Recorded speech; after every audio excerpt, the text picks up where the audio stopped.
ni menys que 50 anys.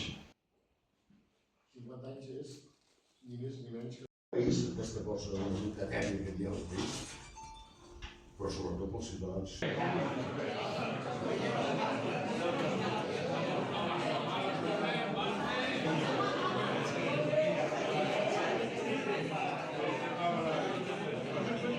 Que aquest acte, que és de memòria de com va néixer el socialisme a Tiana, serveixi també per recordar i fer un acte d'homenatge, encara que sigui implícit, a la figura de qui va ser el pare del socialisme a Tiana, que va ser en Rafael Ballús i Pereferrer. I dic que m'agradaria que fos així, o ens agradaria que en Xavier comparteix plenament el que dic, perquè caldria saber què hagués passat si en Rafael Ballús no hagués existit. Sabem el que va passar. I que amb una figura com ell, el poble de la Llavor, que 50 anys després ha fet arbres i ha fet fruits i que continua existint i vivint i defensant uns principis que no s'han modificat al llarg d'aquests anys. Un històric. Aquesta bandera que he posat aquí me l'ha donada la Consol, que sembla ser que la va robar del primer 11 de setembre que es va fer Sant Boi. Per tant, jo crec que això també és una mica de relació amb el passat i si ens fixem una mica veureu també que està cosida, suposo que de trossos de la bandera espanyola, que és l'únic que hi havia en aquell moment. Jo crec que podem estar contents d'aquesta història, moderadament satisfets. El Partit Socialista ha estat el partit que més anys ha governat aquest poble des que es va recuperar la democràcia l'any 79 i crec que ho han fet en unes condicions difícils, unes condicions inicials difícils, unes condicions difícils de l'entorn polític que es vivien als anys 90 i unes condicions difícils que li va tocar a l'Estat posteriorment. En tota aquesta història, i acabo perquè no té cap sentit allargar-se i tots ja heu dit el que havia que dir, en tota aquesta història jo vull fer un record en tots aquells que ja no hi són.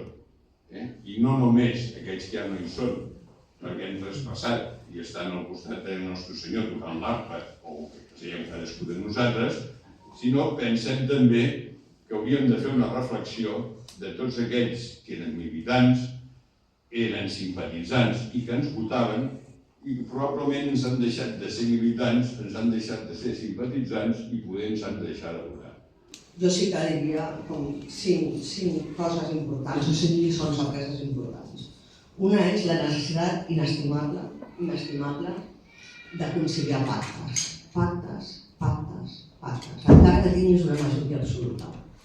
És pactar. Conciliar pactes, sens dubte. Segona, cal ser generós. Cal ser generós i tenir una mirada generosa justament per compartir, per ser cooperatius, per col·laborar, per cooperar i per crear aquestes conciliacions de pacte.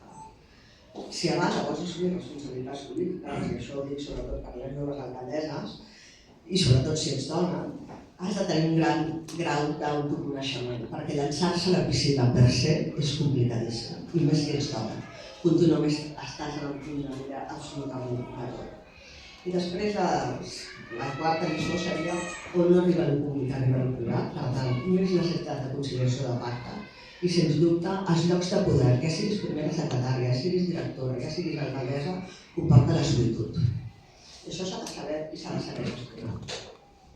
I, per tant, aquesta expertesa i aquest llegat és el que anem deixant com a persones mentre hem representat un grup polític o un partit polític.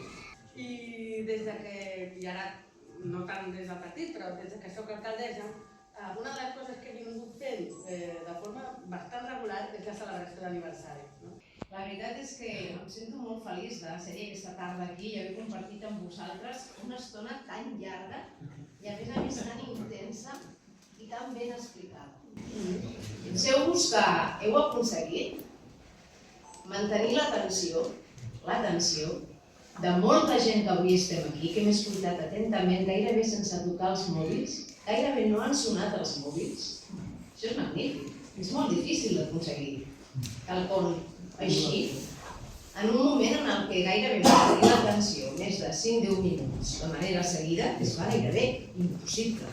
Necessitem interaccionar amb les imatges, amb aquestes idees simplistes que ens matxaquen dia sí dia també sobre la seguretat, que és un dels àmbits i de les responsabilitats que a dia d'avui haig de gestionar amb molta responsabilitat, de qualsevol tema, catastrofisme, simplisme, terraplanisme, i hem tingut l'oportunitat durant una estona llarga d'escoltar la vostra història, que també és la nostra història. I mentre us escoltava, tots els que heu participat amb idees molt importants, que a més ja formaran part dels nostres records, de les nostres vivències, vivències que no les hem viscut en primera persona, però a l'escoltar-les ens han portat a les vivències de les nostres famílies, els nostres pares, les nostres mares, que van militar al SUC, que van militar en el partit, que reivindicaven a Santa Coloma escoles quan no hi havia, que reivindicaven espais culturals quan no hi havia, clavegram, seguretat, tot allò que van aconseguir els ajuntaments democràtics i que aquí vam tenir la sort i l'orgull de poder liderar.